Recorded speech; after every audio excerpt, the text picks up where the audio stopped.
4 speakers, 4 different ideologies, one God.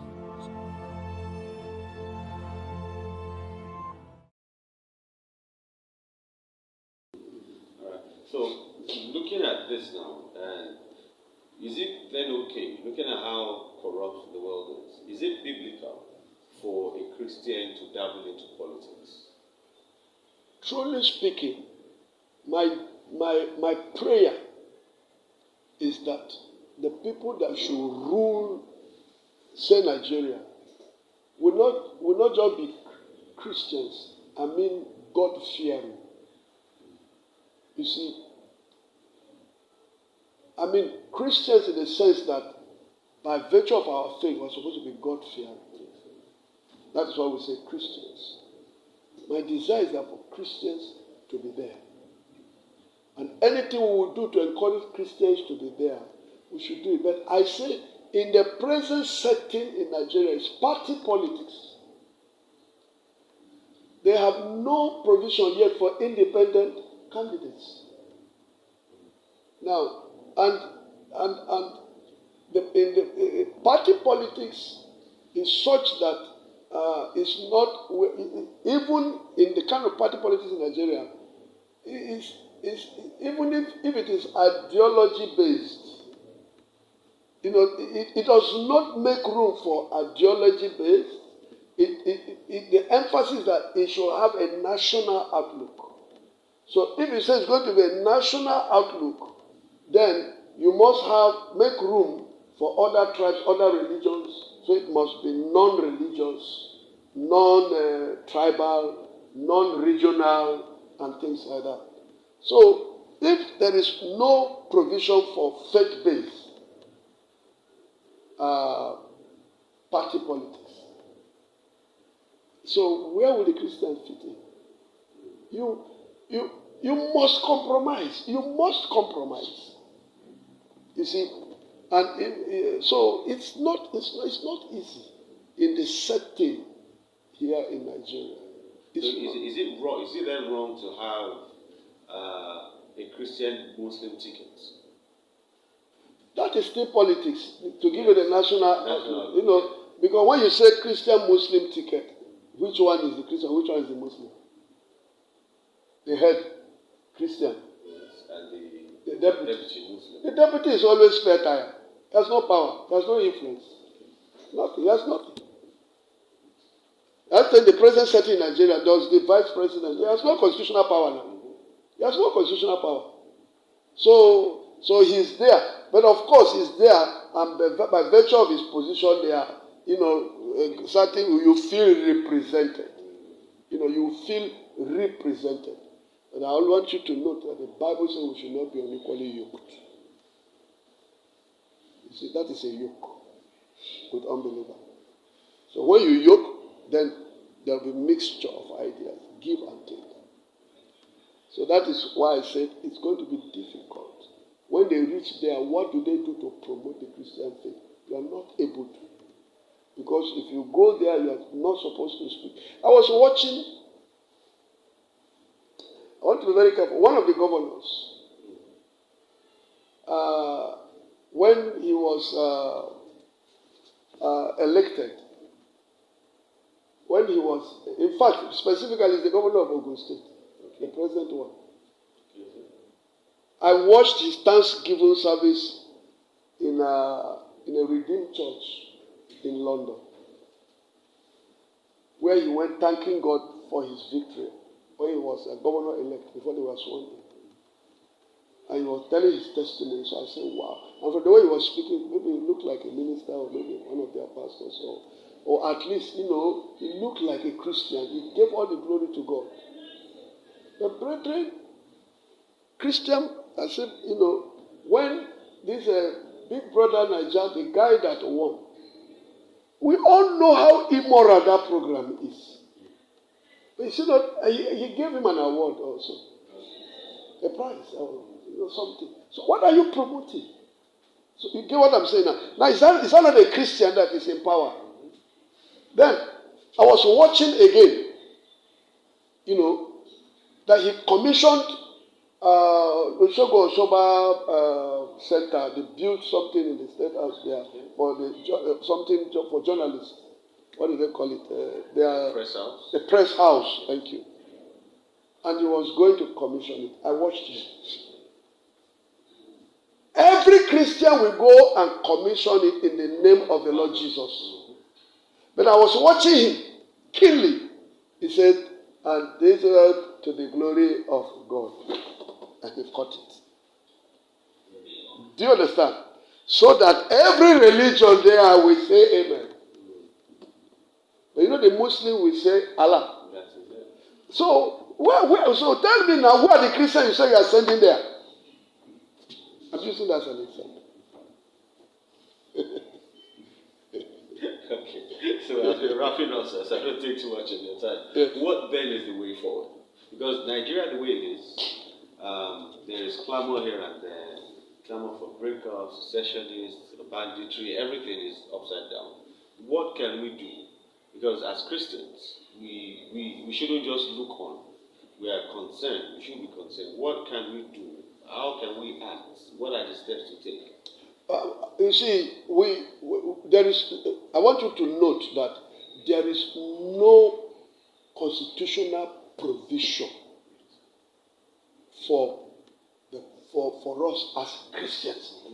There is no provision in the Constitution that recognizes Christianity. Therefore, you have no role to play. But what can we do? We are concerned. It's affecting us. What should we do? Maybe we that without the Constitution, as Christians, that is looking on concerned. This is what we are saying. Yes, sir. The Bible says, "Blessed are the peacemakers, for they shall be called the sons of God." We are children of peace. What we should do is reach out with our influence, because all these people doing this are members. Reach out and say, whatever agitation you are making, you are entitled to it, but do it peacefully. The Bible tells us the role we are supposed to play. It's in the Bible. We as Christians, we should pray for the leaders, pray for the nation. You see, the power of prayer has been undermined. The power of prayer has been, totally eroded. People don't have faith. When you see a pastor stays and say, when you see Fulani man come, tell you should fight back. Because he knows the option he has is not working anymore. So, Etubrute, speak my hand for me. So when you see a country degenerate to that level, where people like church pastor will incite members against existing authority. So, where is the hope again? We should be the ones to douse the tension. But what are we doing? We are increasing through our messages, creating the tension. The reason is because we are also human. We are also feeling the effect of bad governance. Every Nigerian is feeling the effect of clueless leadership. Clueless. Selfish leadership. And some of us have traveled around the world, and when we go, we see how others have organized their place. When we come in here, we see a different thing. It pains us.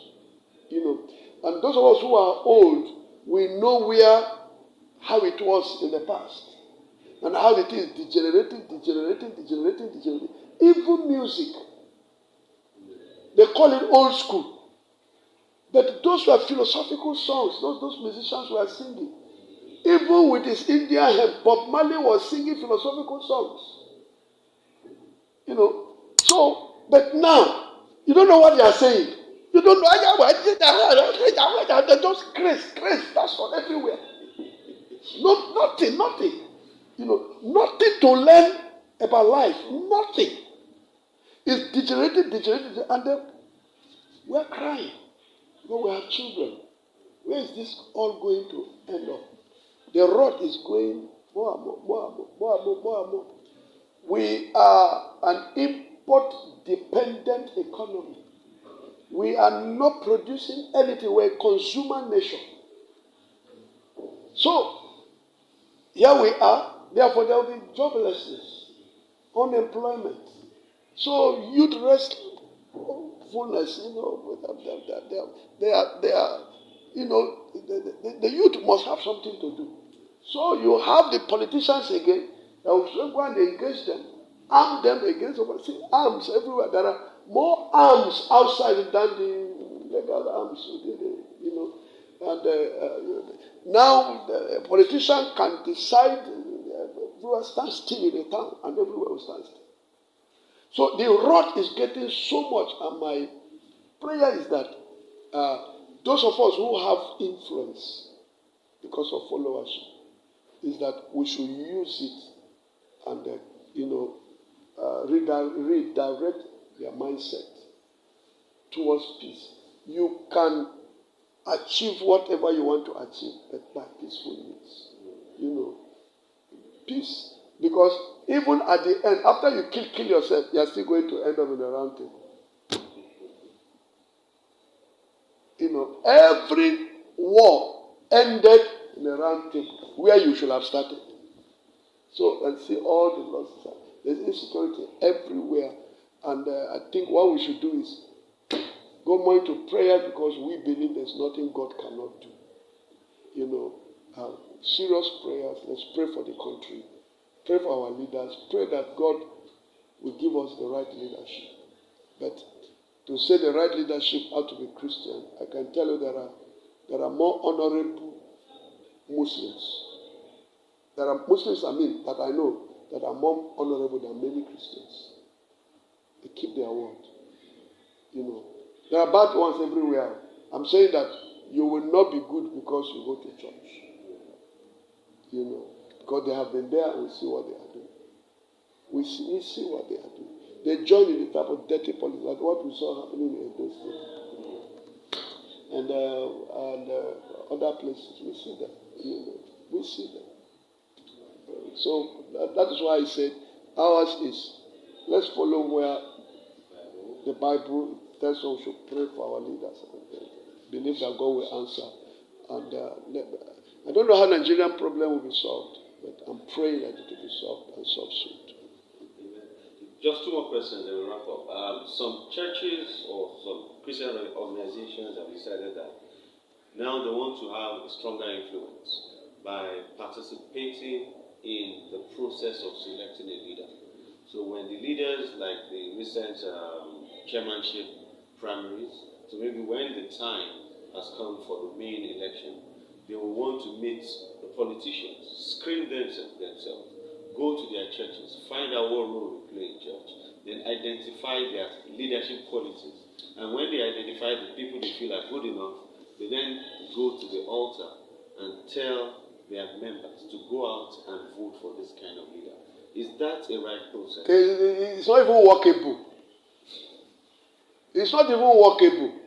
Because sitting there in the church they are sitting there is PDP and APC members there. So what are you saying? Remember the greatest problem in Nigeria, the main problem in Nigeria, tribalism,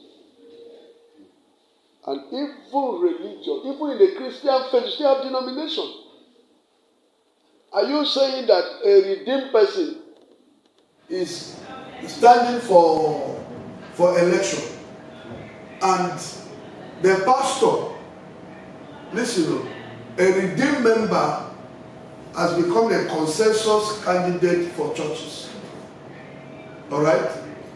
Then there is a pastor of a big church whose unbelieving brother is also standing for that election. In Nigeria, he will go to his pulpit and say they should not vote his brother. So let's stop deceiving ourselves. The Igbo man will not vote a Yoruba man if there is an Igbo candidate. You know it. So when they say they come and then consensus and then they go, they investigate well, in your capacity as who? Which party leader you are?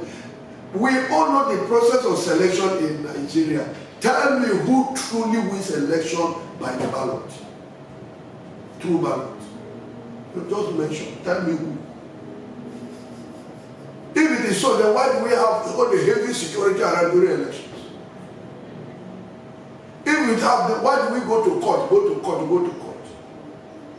We saw how Amechi, the Supreme Court, had to make him known during his time in the River State. You see again how Uzodimma. So which process? They call it Supreme Court governance. So I'm just trying to tell you that, you see, we as Christians, let's just play the role of okay. You see now, during elections, you will see these politicians going from church to church, men of God to men of God, for blessing.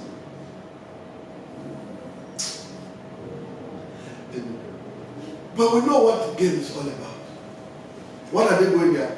Going there to give them money to campaign for them in their churches. It's not prayer they went for. Do you have to go to a church to meet a man of God to pray for? Do you have to go to a pulpit and then stand there for men of God? This is politics. Okay, why is it that after the election you don't come there again?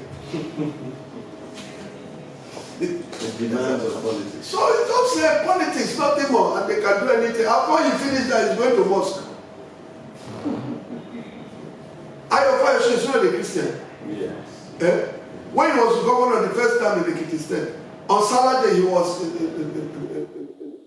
the Jumat. He was there. I saw him. Not there. It was there in the news. He was there with them.